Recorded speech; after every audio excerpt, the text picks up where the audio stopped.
Bom dia, tudo bem? Gente, eu sou a professora Érica Gomes. Você já me conhece, né? E eu tô aqui inventando moda para você prestar mais atenção na aula, a nossa aula de biologia. Ei, durante esse período a gente está falando sobre a célula. A gente já falou sobre a membrana plasmática, e aí a gente falou sobre a sua bicamada lipoproteica. A gente já falou sobre o citoplasma, sobre as organelas que estão mergulhadas no citoplasma. E hoje, essas 2 últimas semanas, nós estamos estudando o núcleo. O núcleo que está no capítulo 7. O núcleo, olha só que show, olha que bonita, gente, essa imagem. Tá aí no livro de vocês, viu?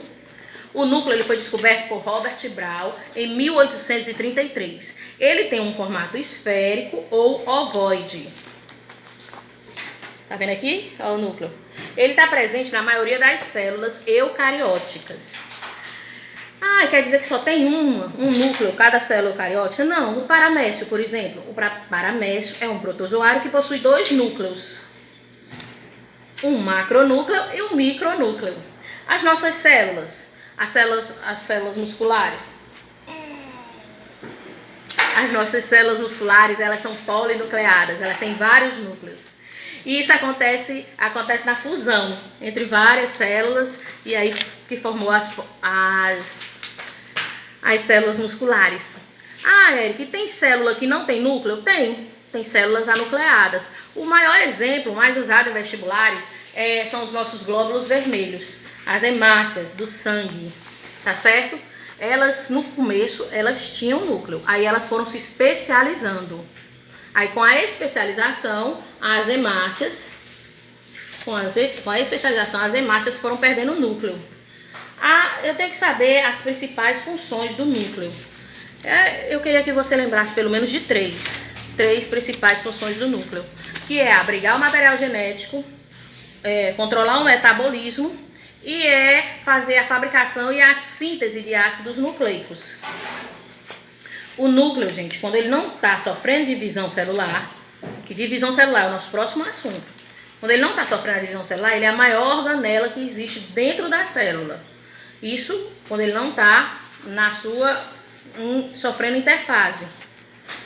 Ele não está sofrendo divisão? Não. Está ali paradinho? Tá. Então ele é a maior organela.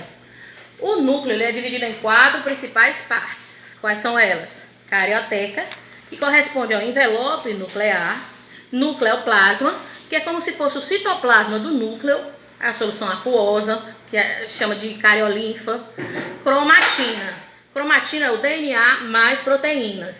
E o nucleolo, que é o RNA mais ribossomos. O RNA ribossômico mais proteínas. Isso tudo foi para fazer um grande apanhado, uma boa revisão do quê? Do núcleo, do que a gente estudou sobre o núcleo. Por quê? Porque o assunto da próxima aula vai ser divisão celular. Nós vamos fazer uma atividade básica para encerrar esse assunto sobre núcleo. E aí nós vamos partir da célula agora para a multiplicação celular, para a divisão celular. Eu já sei que a célula é a maior unidade de seres vivos e que todos os seres vivos têm célula, menos os vírus. Ah, então quer dizer que os vírus são mortos? Não, os vírus não são mortos. Ele só tem vida se ele tiver célula. Se ele invadir uma célula e para dentro dela se multiplicar e realizar o seu metabolismo. Então, por isso que a teoria celular está certa, quando diz que todos os seres vivos possuem célula. A gente já estudou cada uma das partes da célula.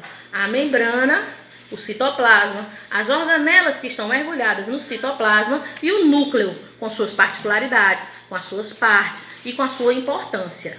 Agora, nós vamos estudar o quê? A divisão celular. Terminou essa atividade nessa semana e a gente passa para a divisão celular. Eu acho muito interessante. Porque quando eu aprendo sobre célula, eu aprendo sobre vida. E quando eu aprendo sobre vida, eu aprendo um pouco mais sobre mim e sobre você. É bom estar contigo, viu? Um abraço.